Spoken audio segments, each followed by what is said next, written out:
Меня кличуть Ірина Ємакова. Шмат годов я працевала в туризме и несколько годов фотографий. Мой родной город Минск, а в Вроцлаве я всего 5 месяцев. Вот. И пока я тут для себя в новом таком статусе, я отказана, я бабуля.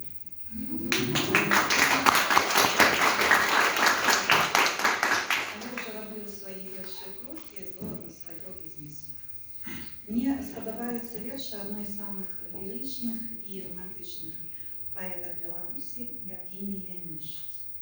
Евгению яше, ой, на жаль, фотография плохого качества.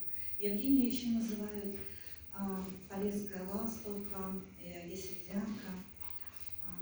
Яна была при жизни вельми вядомым человеком, але у коле дорослых. И только после 10 лет после своей трагичной смерти ее верш уже был включен в школьную программу. А на жаль, это было уже без меня. Я познакомилась с Евгенией, с ее творчеством, дякуючи своей цікавости до сакральной скульптуры и до Полесья. Але кажется, лучше позже, чем позже. Итак, верш Евгения Янишиц «Ты покличь меня».